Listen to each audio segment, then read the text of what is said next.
I was thinking about how certain animals have been domesticated, right? Like these ones. They used to be wolves, and now they are little critters.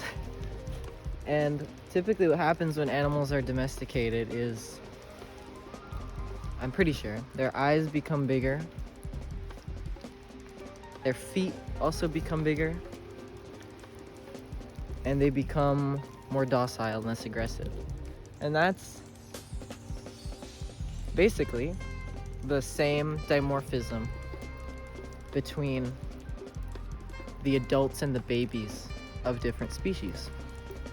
And so, in a way, you could say that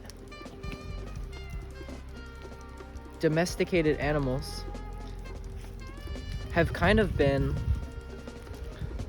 stripped of their maturity and reverted back to a more infantile state.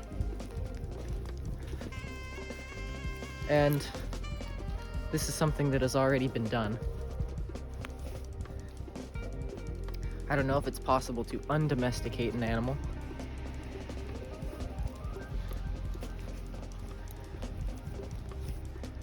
But what I want to talk about is the fact that humans have been domesticated and we don't even realize it. We've domesticated ourselves.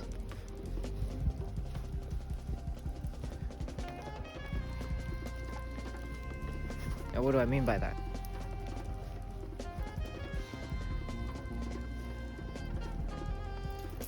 The human spirit, as much as we like to tell ourselves that it is somehow special or more refined or advanced than the wolf spirit or the cat spirit, the ox, the bull, the horse, the lion.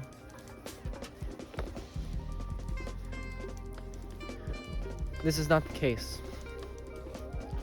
We are wild, still.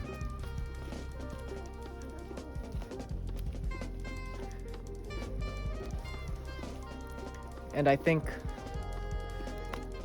this separation from our nature is one of the main reasons why we have become a destructive force on this planet.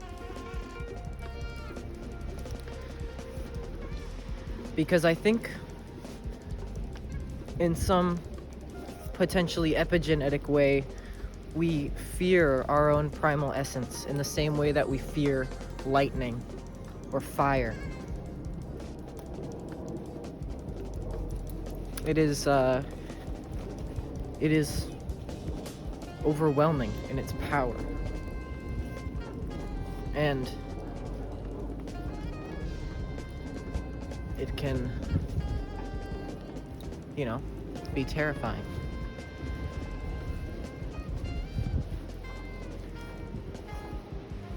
But I think as we start to realize that we have done harm to this world,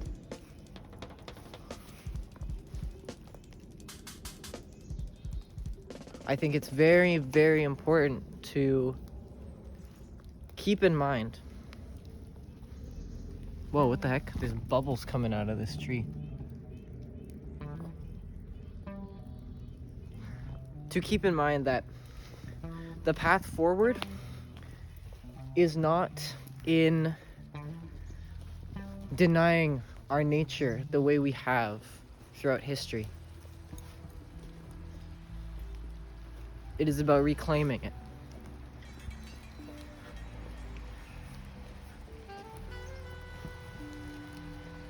Owning it and understanding that our primal nature is what connects us to this world. It is what makes us human. It is what makes us alive.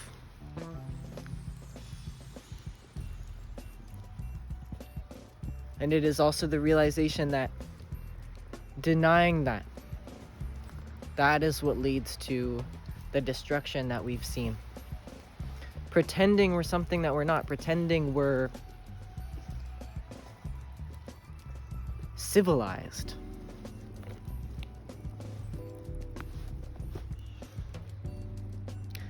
And here's the thing with wildness and civility. I think there's a misconception that wildness is violent, cruel, unforgiving, and civility is a needed antidote to that.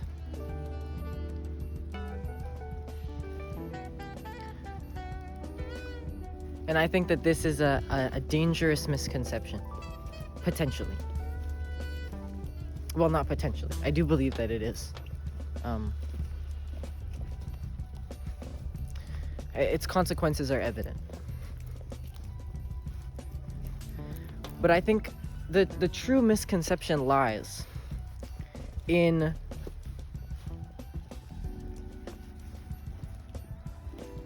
our belief that wildness and compassion are somehow mutually exclusive, and that compassion is something that arises in a civilized context. This, I think, is just such a strange perspective, because civilization and the idea of civility, of being professional, no monkey business, is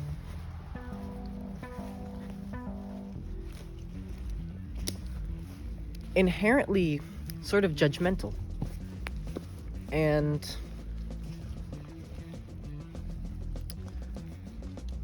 it carries connotations of patriarchy, racism, classism, the sort of shame that has been projected onto us through these oppressive systems, the Catholic Church, and just the kind of essence of the dominator culture that we live in.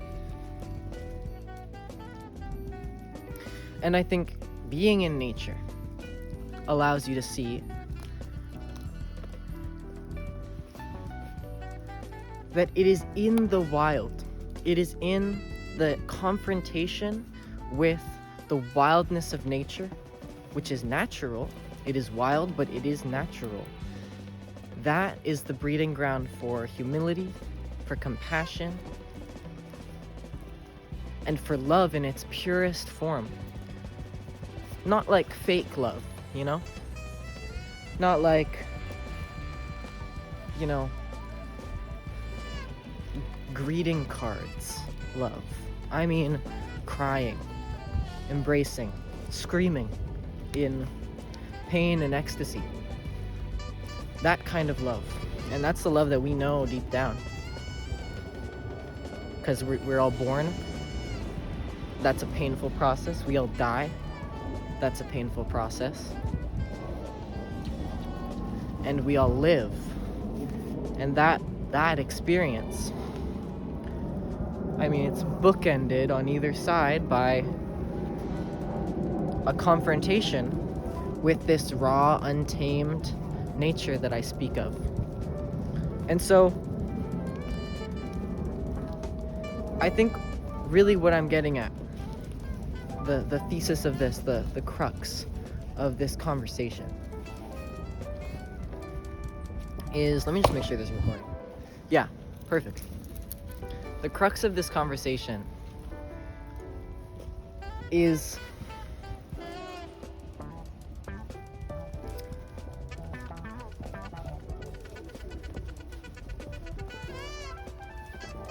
the idea that when we sort of shed our programming, our domesticated programming,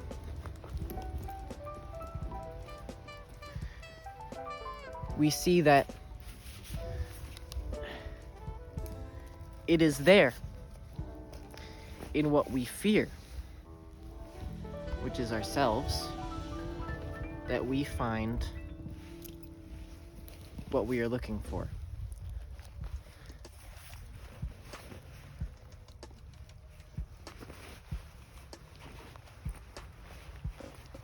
It is the confrontation with the true self, with the wild self, that opens the door to purity. And purity is also such a paradoxical word, because our way of understanding purity is so twisted because of Catholicism again, and the Catholic Church. Purity is not flawlessness. Purity is this: nature, wild, alive, sometimes terrifying, but it is real, it is authentic, it is true. It does not deny itself from itself. It is open to its full spirit in its entirety.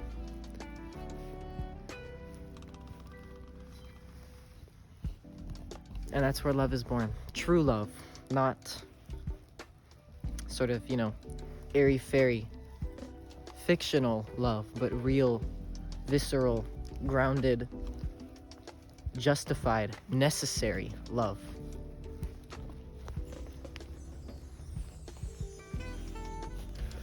True love. And true love hurts, but it is necessary. It is our nature.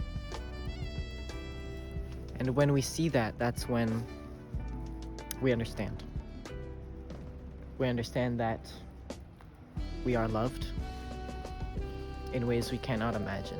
You are loved in ways you cannot imagine. You are accepted fully. All of your flaws are accepted.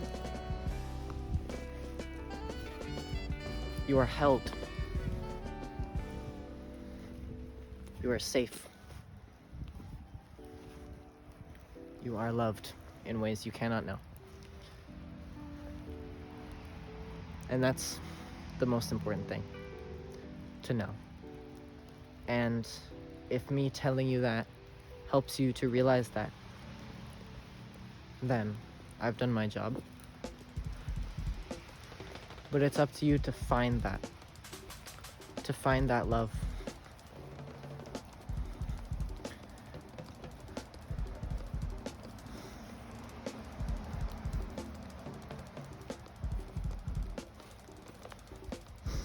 And you have to undomesticate yourself. Shed the programming, the doctrine, the rigid belief systems. Shed it. Come into the presence of yourself. It might be scary, and that's good. That's how you know you're doing it.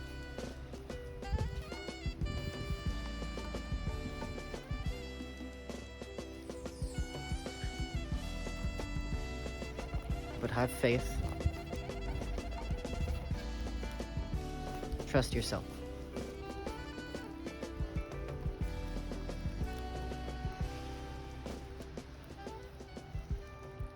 So just remember, you are loved, you are accepted, you are held, you are seen